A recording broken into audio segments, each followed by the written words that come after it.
नमो आर्याणं नमो वज्रायाणं नमो लयिषविशाऊनं मंगलं भगवान् वीरो मंगलं गौतमो गणी मंगलं कुन्दकुन्दाद्यो जैनधर्मोऽस्तु मंगलम् सर्वमङ्गलमाङ्गल्यं सर्वकल्याणकारकं प्रदानं सर्वधर्माणां जैनं जयतु शासिनं वन्दे त्रिशविसिद्धि धूमचलिमणोभवं गतिं पते गच्छामि समये पावुडु मिणिमोऽसुदिकेविली वणिदं नमः समय साराये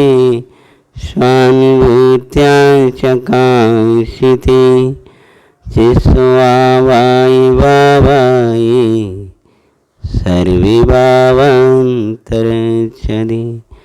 अनन्तधर्मणस्तत्त्वं पश्यन्ते प्रत्यगात्मना अनेकान्तिमयीर्मूर्ति नित्यमेव प्रकाशिता सर्वज्ञ संजयवन्त वर्ते निर्गन्ति संजयवन्ति वर्ते एवामे अविच्छिन्न रहता मन में सर्वज्ञ संजयवन्त वर्ते।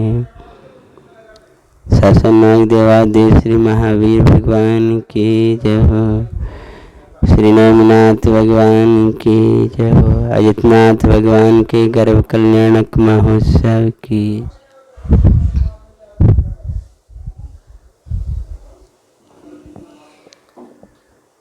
समय को समझना स्वयं समय रूप होने के लिए है। स्वयं समय अर्थात सुखी आत्मा, तृप्त आत्मा स्वयं समय रूप प्रवर्तन कराने वाला है कौन?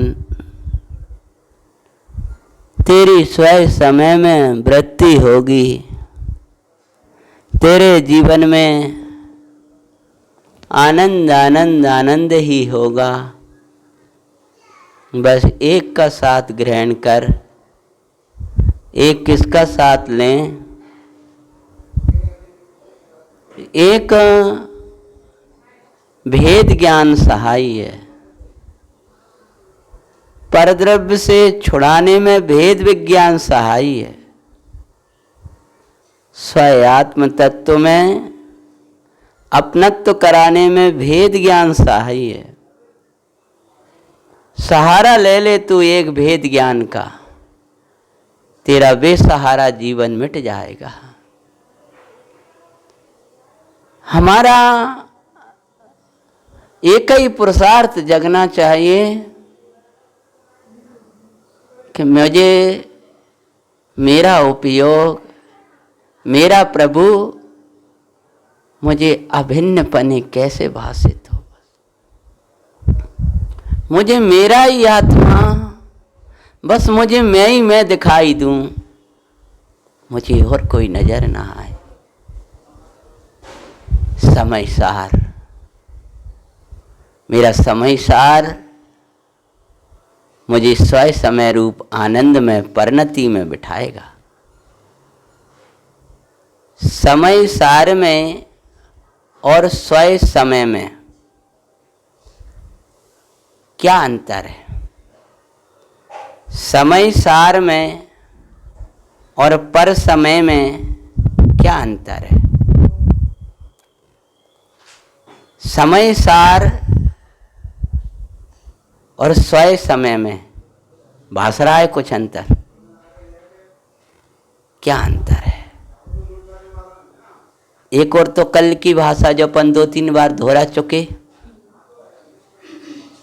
समय सार ध्येय स्वय समय उपाधि है, समय सार ध्येय और पर समय ही है। ये तो बराबर याद होना चाहिए। अब समय सार में और स्वय समय में आराधना घटित करो।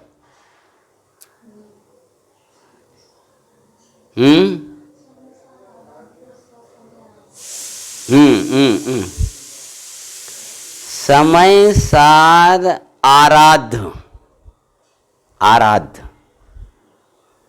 और स्वय समय वो आराधनामयी परिणति। समझ में आया? मैंने सुन नहीं पाया आपने क्या बोला। समय सार साध और स्वय समय रूप परिणति वो साधना। समय सार ध्येय और उस समय सार मई जो परिणाम एकाग्र हुआ उसका नाम है ध्यान। समय सार है आराध्य और समय सार से विमुख परिणति का नाम है विराधना। समय सार को स्वय रूप देखना, इसका नाम है आराधना। और समय सार से विमुख होकर के कर्म में प्रवृत्ति करना, इसका नाम है विराधना। और आराधना का नाम है स्वय समय और विराधना का नाम है पर समय। समझ में आया? विराधना आराधना इन शब्दों से हम परिचित हैं। तो ये विराधना परिणाम अब देखो इसी पे घटित करते जाओ। सब हम ही थोड़ी घटित करेंगे, पूरा प्रवचन इस पर होने लगेगा। विराधना वर्तमान में दुखदाई है और आगामी दुख का कारण है। आराधना वर्तमान में सुखदाई है और आगामी सुख का कारण है। अब ये जो हमने विराधना और आराधना जब स्व समय और पर समय पर घटित हो गई, तो अब इसी को सो समय पर करेंगे तो क्या? स्वय समय रूप प्रवृत्ति वर्तमान में सुखमयी है और आगामी सुख का कारण है। और पर समय रूप प्रवृत्ति जो है वो वर्तमान में दुखमयी है और आगामी दुख का कारण है। भैया मत छोड़ना अपने स्वय समय को, ये खींचेंगे विभाव तुम्हें। खींचेंगे तो क्या करें? सहारा ले लेना। जिन राज स्वामी आप ही हो मम सहाय। स्वय समय में प्रवृत्ति हो जिन वर मेरी सुखदाई। जिन राज स्वामी आप ही हो मम सहाय।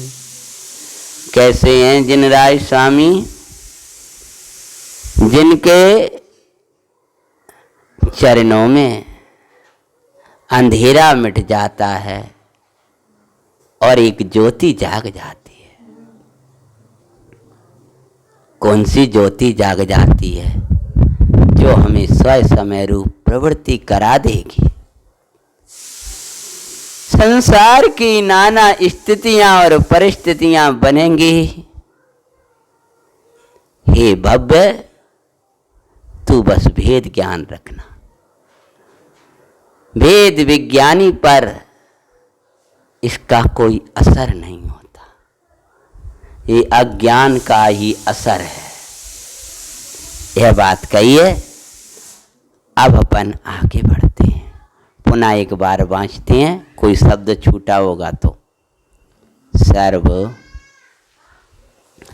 पदार्थों को, सर्व पदार्थों के स्वभाव को प्रकाशित करने में समर्थ। कैसा है केवल ज्ञान? सर्व पदार्थों के स्वभाव को, पदार्थों के स्वभाव को प्रकाशित करने में समर्थ।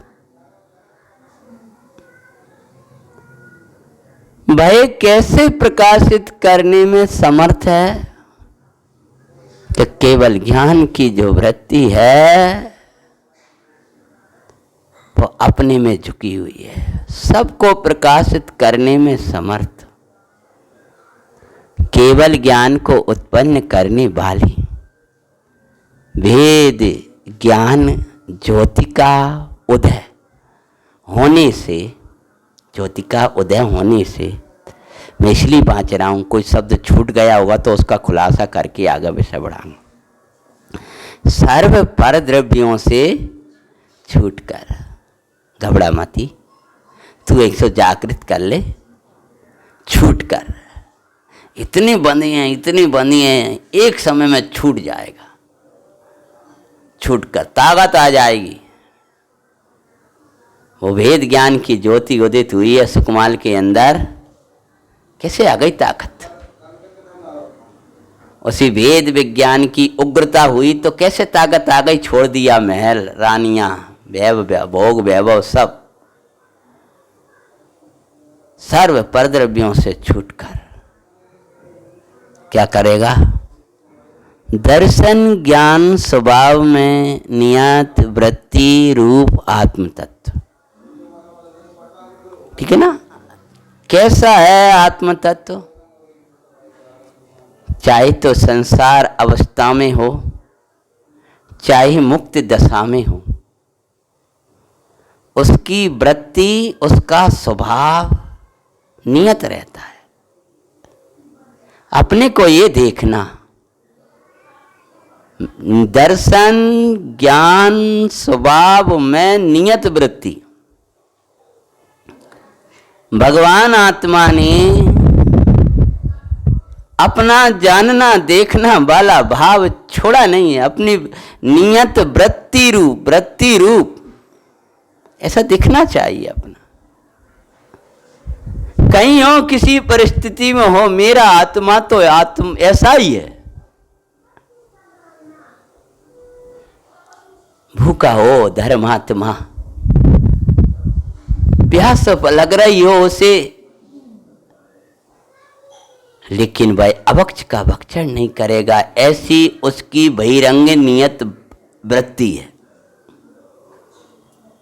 एक पैसा नहीं होगा, फटी हालत होगी, अन्याय का सेवन नहीं करेगा, ऐसी उसकी निश्चित वृत्ति है, वो कभी बदलती नहीं है।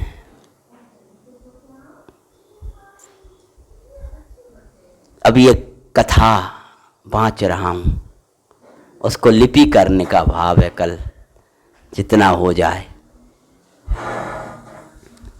सती भुवन सुंदरी, नाम भी नहीं सुना है बहुत से लोगों ने। उसके जेठ ने जंगल में उसको छुड़वा दिया है और पाप का प्रस्ताव दिया है कि उससे कह देना कि मैं राजा हूं, अगर अभी भी वो मुझे स्वीकार कर ले तो ये सारथी तो उसको महल में ले आना। उसने कहा ये तो बड़ा उपकार किया कि मुझे तन भक्षकों के बीच में छोड़ दिया, ये तो बड़ा अच्छा ही हुआ, उसको ऐसी युक्ति आई। हे सारथी, तुम्हें उनसे ज्येष्ठ भ्राता से, ज्येष्ठ भ्राता से, ज्येष्ठ भ्राता मतलब क्या? पति के बड़े भाई, कह देना कि आपने अपनी पुत्री के साथ बहुत बड़ा उपकार किया है, कि उसके लिए सिंह के मुख में भेज दिया। बहुत उत्तम काम किया। आपकी ये बेटी आपके उपकार से कभी उड़न नहीं होगी। आपने मुझे जंगल भेजा, ये उत्तम ही किया, क्योंकि मैं प्राण देना पसंद करती हूं। मैं सिंह के मुख में जाना पसंद करती हूं। परंतु रे पापी, तूने जो रूप धारण किया है, ऐसे रूप के सामने जाना मैं कदापि पसंद नहीं करती। पहले बेटी कहा, फिर क्या बोले? क्योंकि तूने जो रूप धारण किया है, पहले उस व्यवहार से बोली, जंगल भेजा सो बड़ा उपकार किया बिटिया के ऊपर। लेकिन रे पापी, अरे पुराणों के शब्दों में भी कितना बैलेंस होता है, किससे क्या कहना है। रे पापी, तेरे जैसे क्रूर के आगे तूने जिन हाथों से मुझे छूना चाहता था वे हाथ नष्ट हो जाएंगे। तुझे पता नहीं, तूने एक बार मेरे रूप को देखा है, अब ये आंखें देखने लायक नहीं रहेंगी। सारथी ने संदेश सुनाया और संदेश सुनाते सुनाते बोला कि अंतिम संदेश सुन लो। कहने लगा, सुन, ये कहा है उन्होंने कि आंखें देखने लायक नहीं रहेंगे। इस सारथी ने सुनाया कि वो अंधा हो गया। कहानी है, सुनियो कौन लिख ली तो। नियत वृत्ति है धर्मात्मा को, कोई कितना ही लोभ दे, कितना ही प्रलोभन दे, भूखा रह जाएगा, पानी पी लेगा अकेला, जमीन पर सो जाएगा, जंगल में रह लेगा, अपने नियम संयम को नहीं छोड़ेगा। ऐसी है भगवान आत्मा, चाहे निगोद में रहा हो, नरक में रहा हो, पुण्य के उदय में रहा हो, पाप के उदय में रहा। पुण्य का उदय आ गया तो कुछ तन जाता हो, नहीं, नियत वृत्ति, वही सरलता, वही सहजता, वही सरलता रहेगी उसके अंदर में। जैसे ये भगवान आत्मा चाहे तो निगोद में रहा हो, चाहे दिगंबर अवस्था में रहा हो, चाहे केवल ज्ञान की अवस्था में रहा हो, लेकिन वैसा का वैसा। अरबपति खरबपति हो गया हो तब भी वैसा का वैसा, उसका कोई वो नहीं है। और जब वैसा हो तब भी उसका वो ही सरल व्यवहार। धर्मात्मा का व्यवहार हमेशा ऐसा एक सा रहता, उसकी वृत्ति नियत रहती है, क्योंकि वह पर्यायों में अपने को भगवान का दासानुदास समझता है, एक कर्म की लीलाएं देखता है, उसमें कोई चेंज नहीं आता है।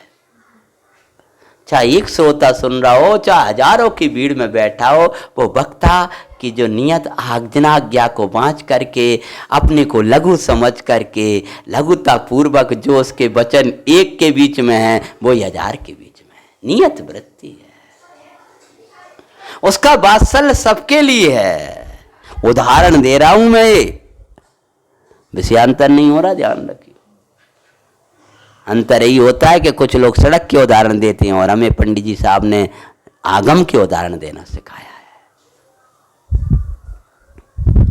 उसकी नियत वृत्ति है, सूक्ष्म कम हो कि ज्यादा हो, बहुत विशुद्धि बनने लगी हो, लेकिन विशुद्ध तत्व को नहीं छोड़ता। विशुद्ध तत्व को दिखाने वालों के प्रति बहुत विनय, बहुत भक्ति। आपका दिया है, आपका दिया है।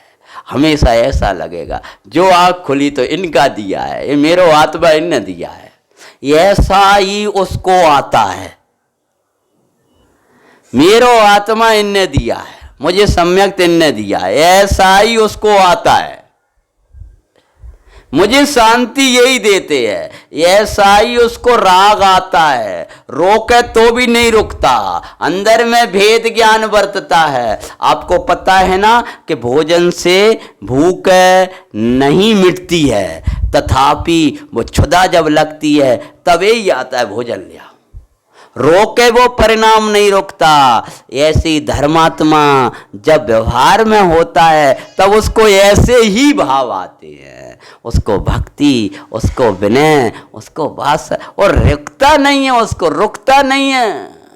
वो जानता है ये भी सूक्ष्म पर समय रूप वृत्ति है, पंचाशती का है, तथापि अंतरंग में वो चलता है उसके। तो धर्मी की जो नियत वृत्ति है भाई कभी नहीं छूटती। ऐसे ही सिद्धांत बताओ, बहुत उदाहरण हो गए, सिद्धांत ही भूल गए हो, नहीं तो बोलो बताओ क्या सिद्धांत बता रहे? हाँ हाँ बोलो। जैसी धर्मी की नियत वृत्ति इतनी उदाहरण दे रहा है, उसी प्रकार से बोलो क्या समझा रहे हम यहाँ?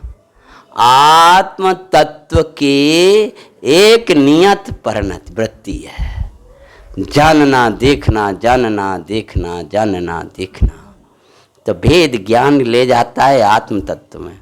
मैंने एक एक शब्द विशेषण दे रहे ना आचार्य देव, तो उसका कारण है सर्व पदार्थों को प्रकाशित करने में समर्थ ऐसे केवल ज्ञान को उत्पन्न करने वाला, और दर्शन ज्ञान स्वभाव में नियत वृत्ति है ऐसे आत्म तत्व।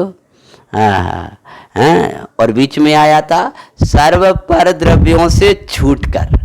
क्या मिला? विषय मिल गया आप लोगों को? कल ही बारा दोहरा रहे, दोबारा ले रहे, कोई शब्द छूट गया हो तो। कल दर्शन ज्ञान स्वभाव में नियत वृत्ति का इतना खुलासा नहीं किया था, आज पुनः कर दिया, उसको इसलिए कर दिया जो मैं समझ ना कल कई बात रहे हैं। सर्व पर द्रव्यों से छूटकर दर्शन ज्ञान स्वभाव में नियत वृत्ति आत्म तत्व के साथ एकत्व रूप में लीन होकर, एकत्व रूप में लीन होकर मतलब यही मैं हूँ, यही मैं हूँ, यही मैं हूँ, एकत्व कर लिया। और एकत्व रूप मतलब छूटता नहीं है, एकत्व रूप और लीन होकर। क्या बोला? एकत्व रूप और लीन होकर। इसमें से रत्नात्रय निकालो। एकत्व रूप और लीन होकर आ गया ना? हाँ आ गया। बोलो एक किधर देख रहे हो? हाँ आ गया। क्या दो शब्द में रत्नात्रय कैसे आ गया? एकत्व रूप, एकत्व रूप किसका काम है भाई? उसी में त्रिकाली ध्रुव में एकत्व, इस शरीर में एकत्व कराना किसका काम है? मिथ्यात्व का, मिथ्या दर्शन का। और लीन उसी में, उसी उसकी दशा में राग देश की परिणति, चारित्र कसाएं, समझ में आओ। त्रिकाली में एकत्व रूप, यह मेरा रूप है, ये मैं हूं, ये मैं हूं, यही मैं हूं। अपने में अहम पना ला, अपने में एकत्व कर। एकत्व किसका नाम है? छूटे ना। एकत्व रूप भाई मैं हूं ऐसा मानना, भाई मैं हूं ऐसा जानना, और लीन, लीन मतलब उसी में मग्न। एकत्व रूप लीन होकर, अब होकर, लीन होकर, होकर ये किसका सूचक है? एकत्व आता ही तो नहीं है, आता ही तो नहीं है, आता ही तो नहीं है, लगता ही तो नहीं है मन। हाँ कब पकड़ो हैं? आओ एकत्व रूप और लीन और होकर, तीन शब्द है। बोलो एक साथ, आंख नहीं बंद करना किसी को। हाँ हाँ जब सो भी कोशिश कर, रात भर क्या करते हो? एकत्व रूप और लीन होकर। क्या करें? ऐसी भाषा कहे बिना तुम्हारी नींद भागती नहीं, भगाने के लिए जरूरी है। हाँ शब्द चले जाएंगे, अवसर चला जाएगा। ये मत सोचो हमें कह दिया, ये सोचो हमें जगा दिया। हाँ और कोई थोड़ा सा कुछ वैसा कह दे तो नींद अपने आप ना है। हाँ क्योंकि कसाएं ऐसी होती हैं, एक जागृत हो जा तो नींद भगा दे। सबके सामने कह देंगे फिर डर लगेगा, नींद नहीं आएगी। क्या बोलते तो विषय पे आते हैं। एकत्व रूप, लीन और होकर, तीन चीजें बोलनी। एकत्व रूप में, हाँ, सम्यक दर्शन और सम्यक ज्ञान, लीन, सम्यक चाहत होकर पुरुषार्थ। समझ में आया? एकत्व रूप लीन, एकत्व रूप किससे होगा? पुरुषार्थ। ये पुरुषार्थ का सूचक है, ऐसे ही एकत्व नहीं आ जाएगा। पुरुषार्थ, जैसा तेरा परम एकत्व है, जैसा तेरा स्त्री पुत्रात्म में अपनत्व है, एकत्व कहें, अपनत्व कहें, ममत्व कहें, वैसा देवगुरु में ला। जैसा देवगुरु में एकत्व ममत्व है, ये मैं हूं, ये मेरे है, वह यूज है, तो आवाज यही है बस, वैसा अपनी शुद्ध आत्मा में ला। अभी तो जैसा एकत्व उनमें है, वैसा एकत्व देवगुरु में ला, और जैसा एकत्व इसमें है, वैसा एकत्व आत्मा में ला। क्या? क्यों? बाहर के तरफ, बाहर के साथ जैसा एकत्व ममत्व, मैं ही है, बेटा है सो मैं ही हूं, तो मंदिर है सो वहां ही है, साधर्मी है सो मैं ही हूं, इनने कहा सो, इनने सुना सो, इनको मिला सो मुझे ही तो मिला। इसका नाम है एकपना। हम एक ही तो है। मैं तो कई बार कहता हूं, इस अंग को मिला के इस अंग को मिला, सब साधर्मी हमारे अंग ही तो है। ये व्यवहार बोल रहे हम, एकत्व रूप।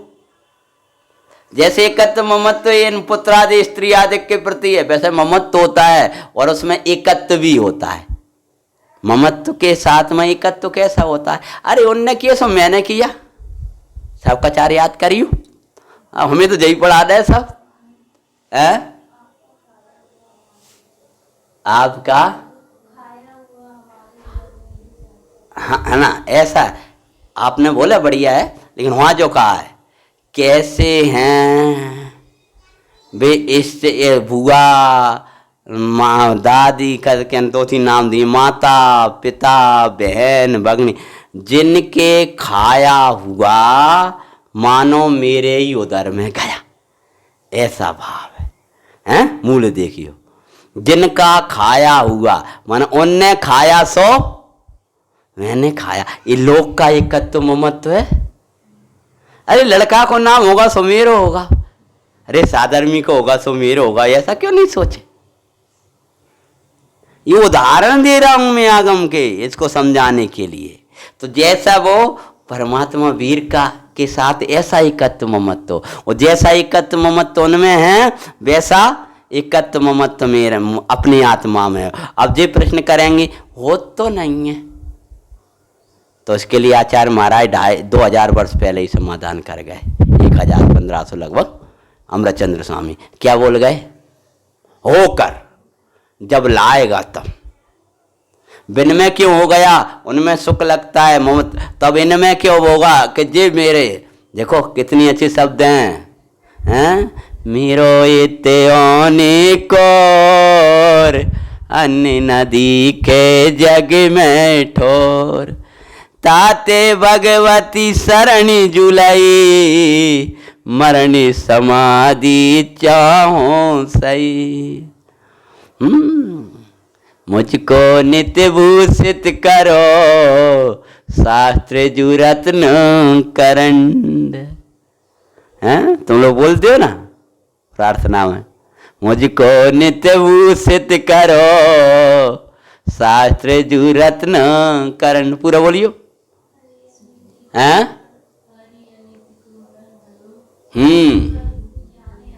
अखंड मुझको नित्य भूषित करो। ये मेरी पढ़ना थी बस वैसी हो रही। हमें तो एक शब्द सुनाई, रुत को नित्य भूषित करो, साथ जो रत्न करंड। वाह, इतना लगा, कैसे भूषित करो? मेरी देव साहब गुरु में श्रद्धा हो, अन्याय नीति वक्त का त्यागी हूँ, मैं 12 वर्षों से सज जाऊं और समाधि की तैयारी कर लूं। आ गया पूरा श्रवकाचार आ गया। हाँ, संक्षेप में, मुझको नित्य भूषित करो, अहिंसानुव्रत, मुझको नित्य भूषित करो, बोलो सत्यानुव्रत, मुझको नित्य भूषित करो, आचार्यानुव्रत, और ऐसे लगाते चलो, मुझको नित्य भूषित करो सामायिक, मेरा आभूषण सामायिक है, मेरा आभूषण से अतिथि संविभाग है, मेरा आभूषण भोगो भोग परिमाण व्रत है। एक और बोल दो, भोगो भोग परिमाण अतिथि संविभाग है। प्रोष्ठोपवास मेरा आभूषण है, मुझको नित भूषित करो। ये प्रोष्ठोपवास मुझे भूषित करो। बहुत गंदा गंदा हुआ खा खा के, अब आप भूषित कर दो।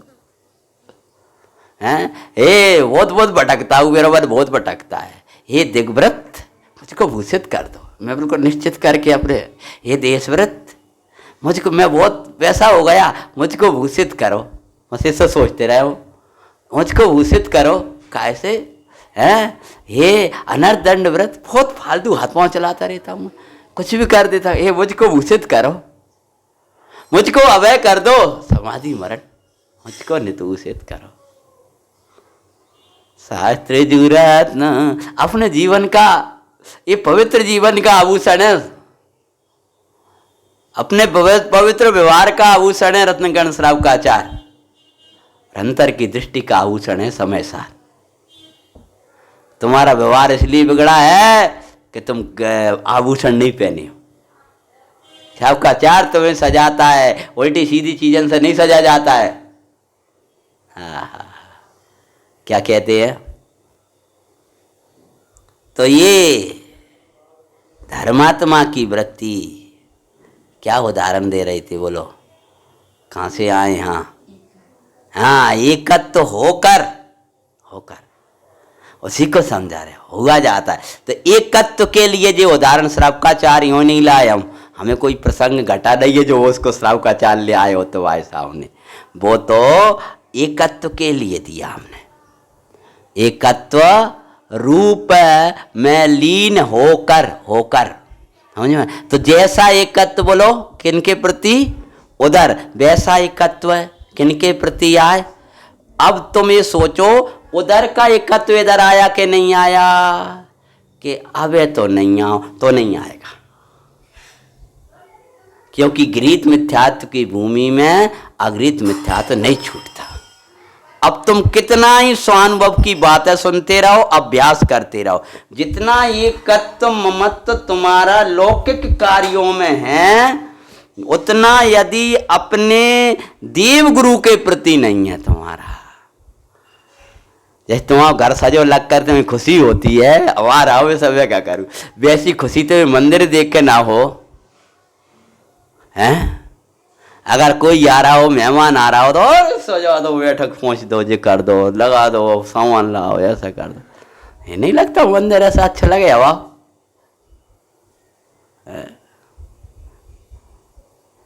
एक लौकिक जीव तुम्हारे घर में आता है, तुम ऐसा मंदिर में तो कितने पवित्र, ऐसा लगे हमारा मंदिर बढ़िया लग रहा है। घर कैसा ही रहे, घर झोंपड़े का हो, फूस का हो, मंदिर बढ़िया हो वहाँ। तो जैसा तुम्हारा उधर है वैसा तुम्हारा देव गुरु के प्रति नहीं आएगा। मैं स्वानुभव की विधि बता रहा हूं, तब लोग कहते होती रही, तब तो यहाँ एकत्व में तो नहीं आएगा। इसीलिए एक और, ये तो पुरुषार्थ का कार्य है होकर। तो आचार्य भगवान कहते हैं यहाँ भेद ज्ञान ज्योति जब उदित होती है तब वो क्या करती है कि आत्म तत्व में एकत्व, बस उठता मैं बैठता मैं हर क्षण हर पल उसको मैं आत्मा में आत्मा में आत्मा में आत्मा। दौड़ दौड़ कर परिणति अपने में ही जाती है, दौड़ दौड़ कर परिणति अपने में ही जाती है, क्योंकि वहीं एकत्व ममत्व हो गया है। जहाँ एकत्व होगा वहीं लीन होगा, जहाँ एकत्व नहीं है वहाँ क्या करना है?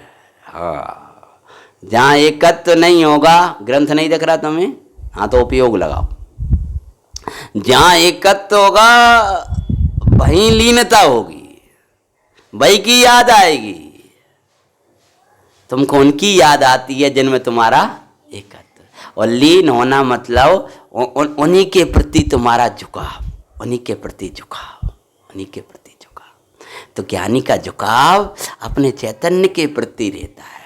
कहीं भी रहे उसका झुकाव, उसकी ऊर्ध्वता, चैतन्य में रहती है। और ये सब भेद ज्ञान का ही अतिशय है कि इतने जन मेरे मेरे मेरे मेरे करते हैं, ऐसो एकत्व दूसरे उनसे करते हैं, कौन की पीड़ा में उनके मुख से चीख निकलती हजारों सेवकों के, रानियों के, तो भी उन्हें उनमें एकत्व नहीं होता। ये क्या है बोलो?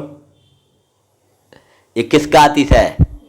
वेद ज्ञान का। तुम्हें तो एक कोई कहला, इनको हमसे इतनी चाह है भैया, ये तुम्हारो अज्ञान कोई है ने कमाओ जरा सो बोला को और इनकी चीख रखा जे हमारे है। अरे बुरा कह तू, जो तुझे आत्मा देखते हैं व्यवहार में वे हमारे है। बस व्यवहार इतना ही है, जो तुझे धैर्य से, कर्म से और राग से न्यारा हमेशा देखता है और उसी की सापेक्ष ये संबंध रखता है शरीर के साथ में। क्या कहें भैया, ये तो अपन वांछना कर रहे हैं जीवन में लाने के लिए। भाई प्रक्रिया चाहिए, जो प्रक्रिया पंडित जी साहब दे रहे हैं। हाँ, ये तो एक बार वांच रहे हैं अपन, और ये प्रक्रिया जब हम लाने लगे तो सब जही आ गई। बोलो वही उपदेश आने लगा कि नहीं आने लगा? क्यों आने लगा? कि प्रक्रिया ही है।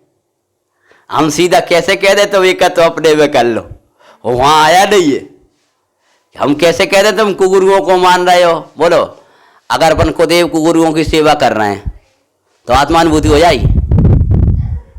तो जैसे ही हमारा उनके प्रति, बोलो घृत मिथ्यात्व के बड़े पंडित जी साहब क्या अर्थ करते हैं कि जितना अनुराग तुम्हारा लौकिक पुत्र स्त्री पुत्र आदिक में, पंडित जी ने नहीं सत्ता स्वरूप में किया, उससे भी अनंत गुना देव गुरु के प्रति नहीं होता तो घृत मिथ्यात्व है।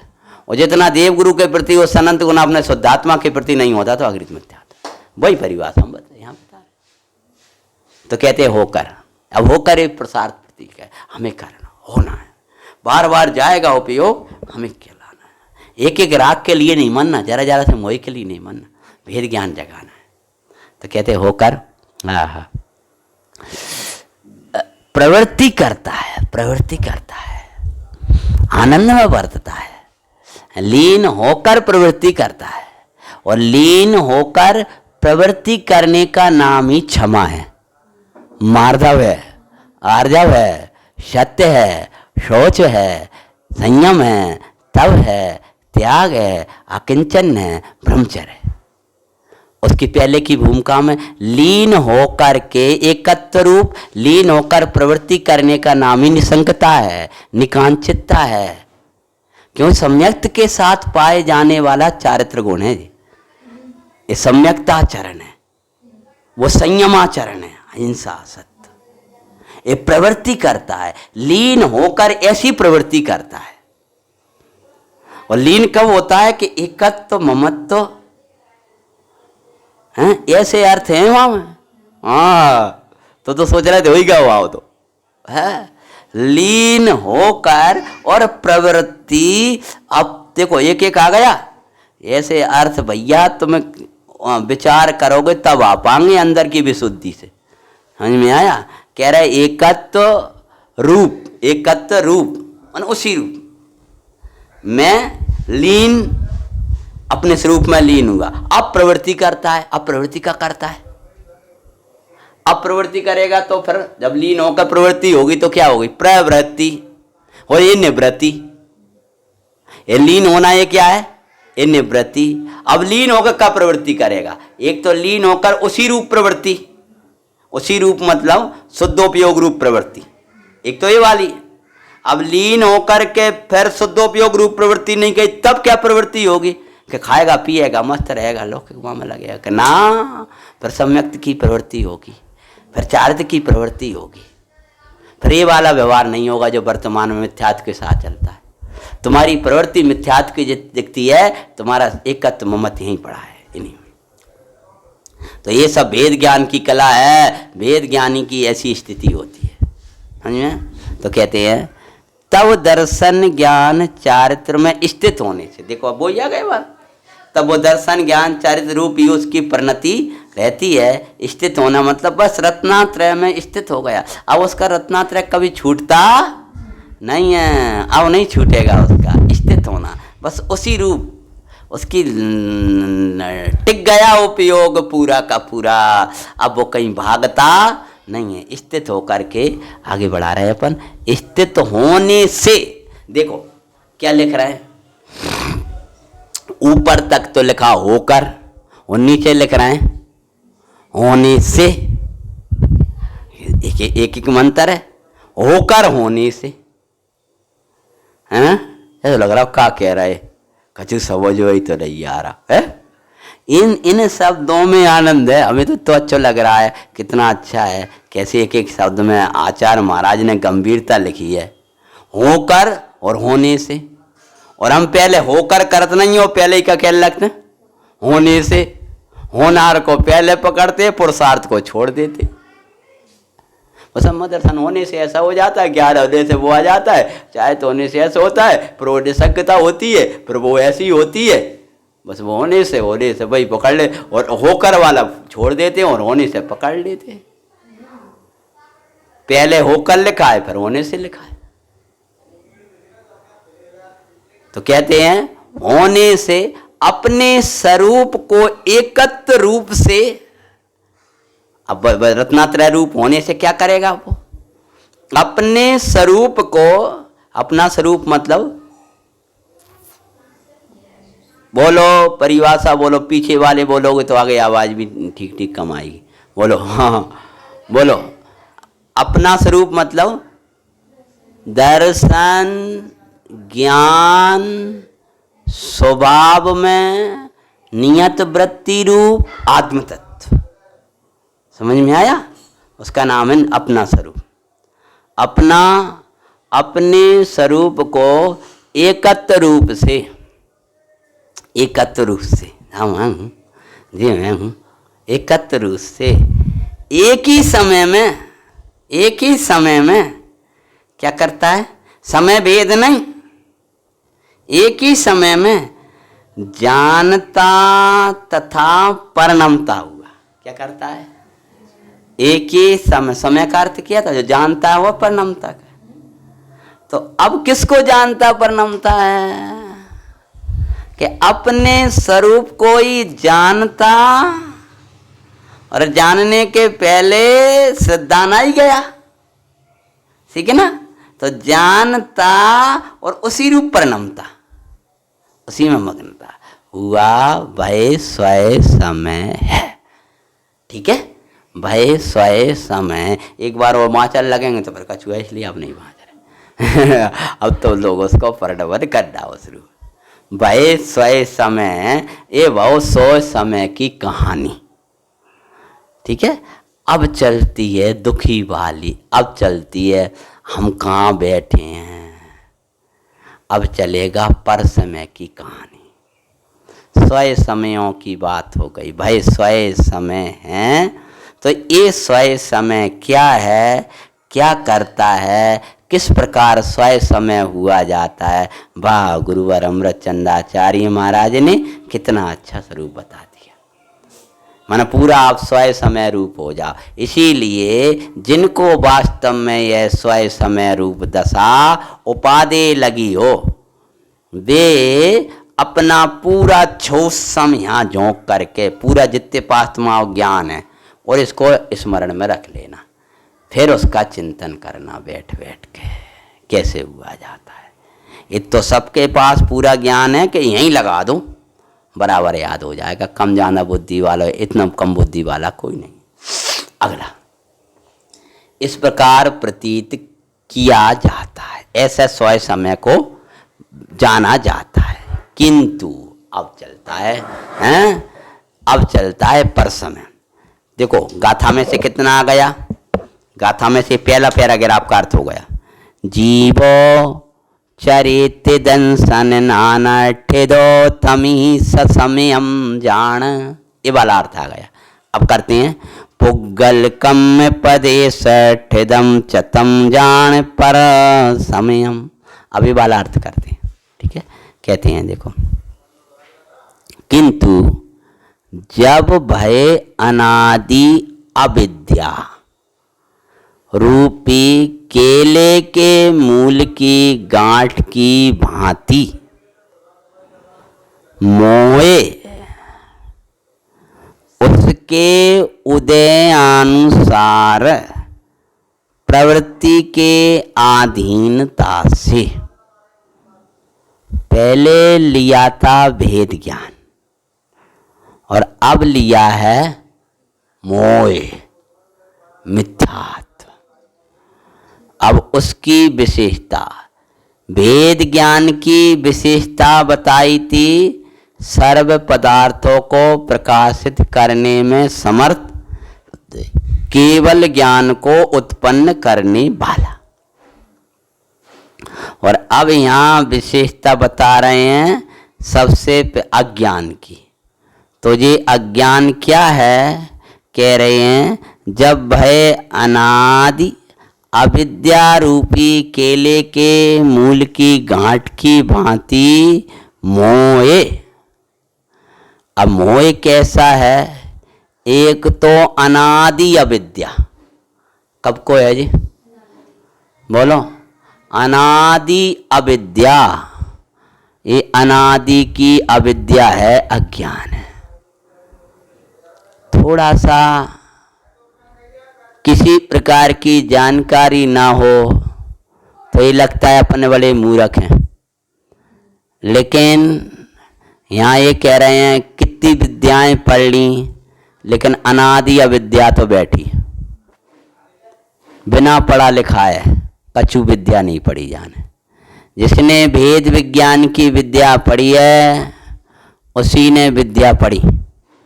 तो ये अनादि अविद्या, अब इसके लिए दिया है अविद्या रूपी केले के मूल की गांठ की भांति, दर्शन मोह।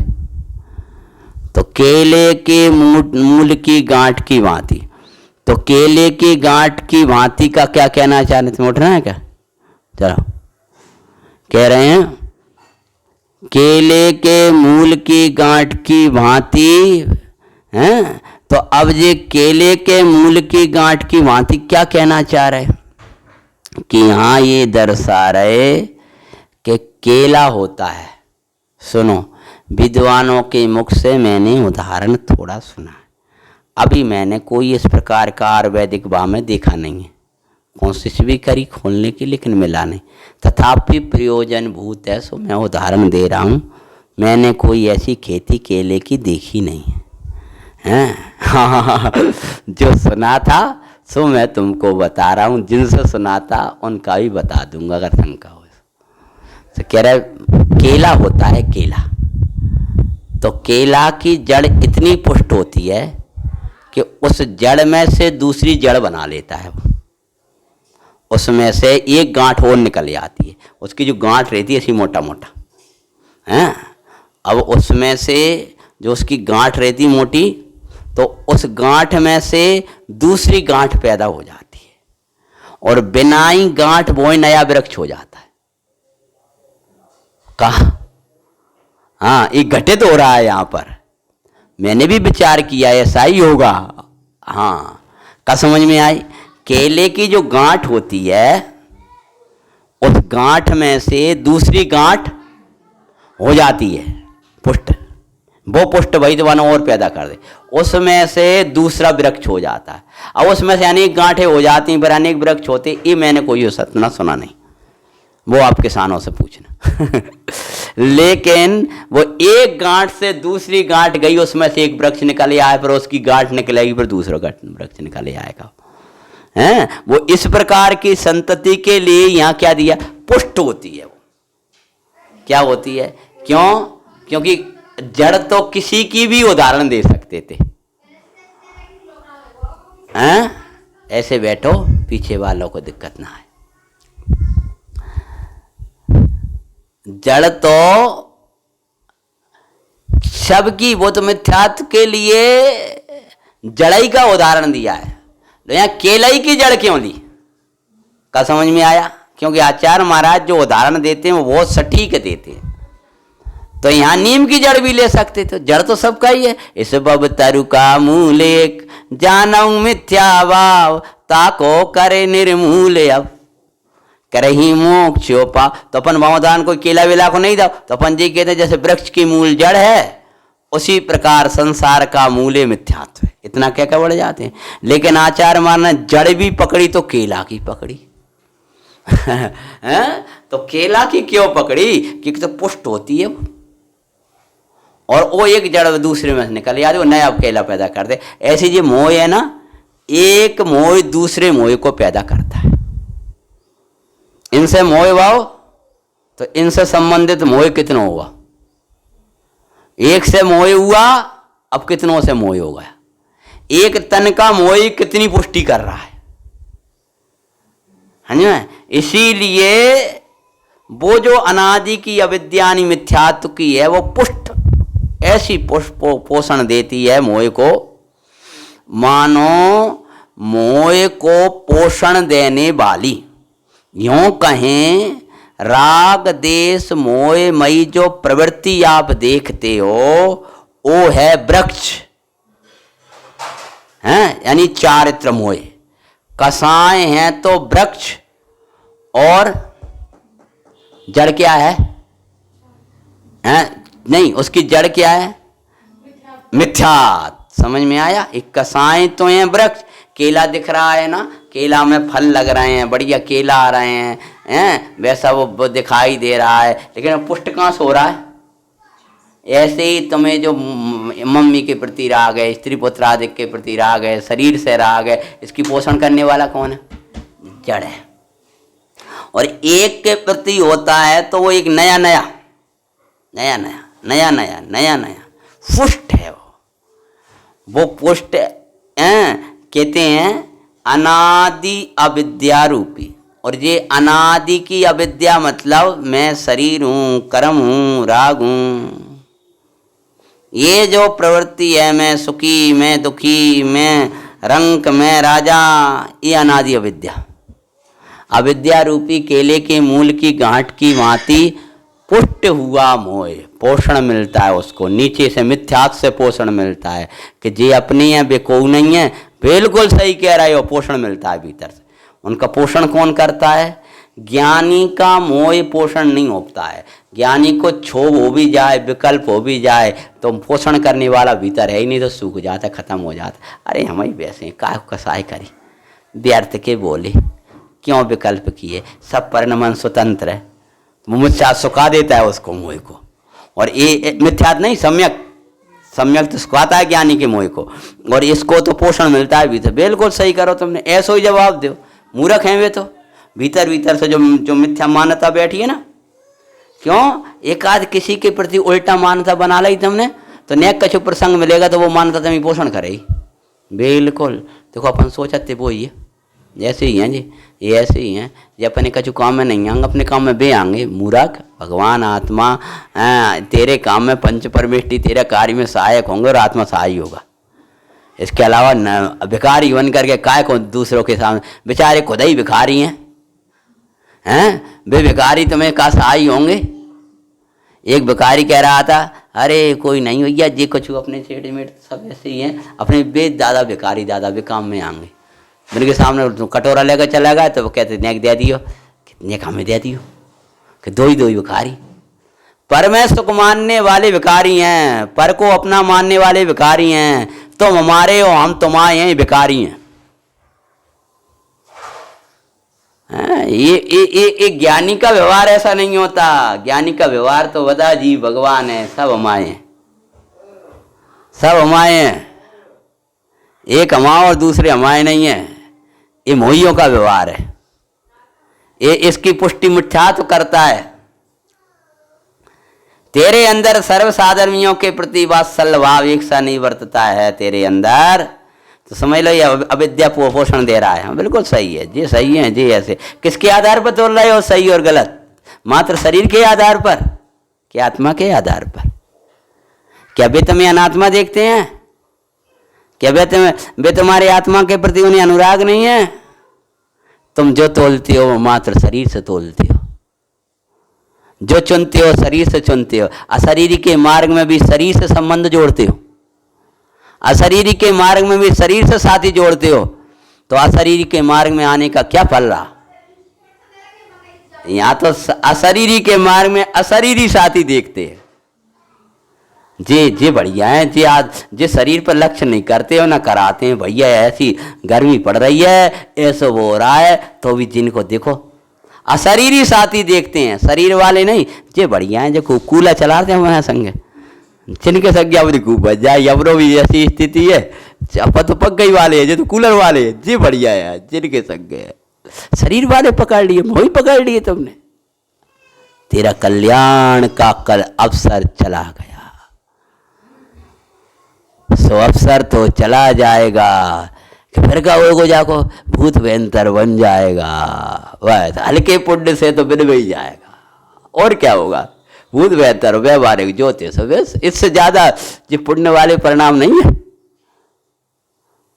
कुछ नहीं हो रहा।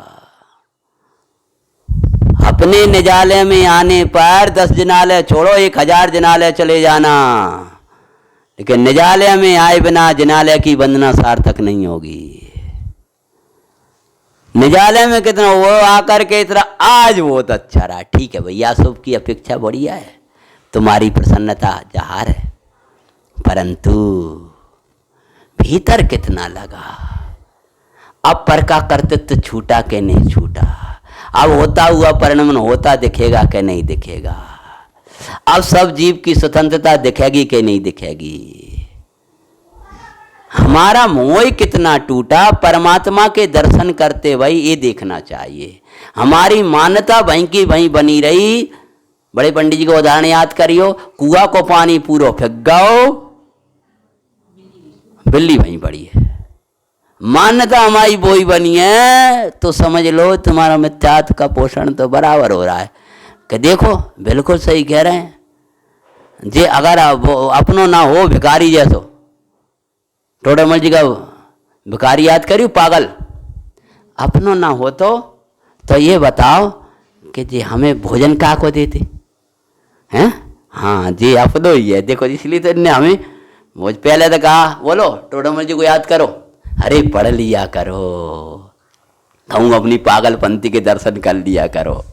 हाँ क्या कह रहे कि वहीं वो पागल है तो कपड़ा और वहीं राजाओं को समुदाय आ गए, अब मेरे राजा मेरो गाड़ी, तब तक निदाय आ गई, तो दे दिया कपड़ा, दे दिया भोजन, दे। देखो भैया अपने ना होते ना तो और कोई ना तो भोजन दा हुई, जिन्हें भोजन कैसे दे दो, इन्हें कपड़ा कैसे दे दे, जो मेरो बेटा, जो मेरी बेटी, जो मेरो ऐसे ही ये मोह को पुष्ट करता रहता है पागल की तरह। जी हैं अपने, जी हैं अपने, अरे अपने वे हैं जो हमें अपने आत्मा दिखाते हैं। कहा तुमने भोजन करो कि नहीं करो, सोया सा, देखो जी हैं अपने, हैं कोई को कछु खबर नहीं है, कुछ नहीं होगा, इस मान्यता से निगोद होगा। हाँ इस मान्यता में निगोद होगा। कल्लो कल्याण अपना अवसर है, भगवान कहते हैं। अगर ये कार्य नहीं किया या अनादि अविद्या नहीं निकाली तो ये निगोद ले जाने की ट्रेन है, पटकेगी निगोद में ले जा करके। आखिरी स्टेज इसका पाकिस्तान है, आखिरी स्टेशन। अभी जब तक हिंदुस्तान चल रहा है तब तक उतर जाओ, ऐसी जब तक भले निमित्त हैं तब तक इनको छोड़ दो उस ट्रेन को। अगर तुम्हें मिथ्या मान्यता की ट्रेन में बैठे रहोगे तो आतंकवादियों के स्थान पाकिस्तान ले जाकर रुकेगी, वो तुम्हारा मार डालेगी। ऐसी जी मिथ्या मान्यता अनादि अविद्या है ना, जो तुम पोषण करते रहते हो, पोषण करते रहते हो अपने मतलब, इसकी आखिरी रुकावट निगोद में जाके होगी। अभी उतर जाओ, छोड़ दो इसको, अभी कुछ नहीं बिगड़ा। तो क्या कहते हैं यहाँ, अनादि अविद्या रूपी केले के मूल की गांठ की भांति मोए उसके उदयानुसार प्रवृत्ति की आधीनता से दर्शन ज्ञान स्वभाव में नियत वृत्ति रूप आत्म तत्व से छूटकर, पहले किससे छूटा था? हाँ वहां छूट गया, अब इससे आत्म तत्व से छूट गया। किसके कारण? वहाँ वेद ज्ञान ने, और यहाँ मोह से, आत्मद्रव्य से छूटकर पर द्रव्यों के निमित्त से उत्पन्न हुए, जो पर का लक्ष्य करके उत्पन्न हुए, मोह राग देश आदि भावों में एकता रूप लीन, और मिथ्यात्व का उल्टा पुरुषार्थ, उसी में होकर मगन होकर प्रवृत्त होता है, बस उसी में। तब पुद्गल कर्म के प्रदेशों में स्थित होने से, यानी मोह राग देश रूप परिणाम होना, इसका नाम क्या है? पुद्गल। बस उसी रूप में अपने को मान, युग पद पर को एकत्व पूर्वक जानता है। क्या करता है? और पर रूप से एकत्व पूर्वक परिणमित होता हुआ पर समय है। लगभग 100 समय और पर समय शब्द लगभग बदले, उसकी उल्टी प्रवृत्ति कर दी, जो सीधी थी उसको उल्टा कर दिया, सो पर समय प्रवृत्ति हो गई। लेकिन ये कैसे करता है, इसका खुलासा नहीं किया अपन ने, वांछना की है, समय हो गया इसलिए। इस प्रकार प्रतीति की जाती, देखो वहीं कहा था, इस प्रकार प्रतीति की जाती, सब शब्द भी, जी इसकी प्रतीति ऐसी, उसकी प्रतीति। इस प्रकार जीव नामक पदार्थ की स्वयं समय व पर समय की दुविधता प्रकट होती है। तो जीव पदार्थ उसके दो भेद करें। अभी ये पर समय रूप प्रवृत्ति में अपना मात्र अनादि अविद्या रूपी केले की मूल की भांति मोह पुष्ट हुआ मोह, बस इतनी सी चर्चा अपन ने खुलासा में ली है। उसकी विशेष चर्चा आगे जैसी भगवान विशुद्धि देंगे उसके अनुसार करें। निधि निधि निधि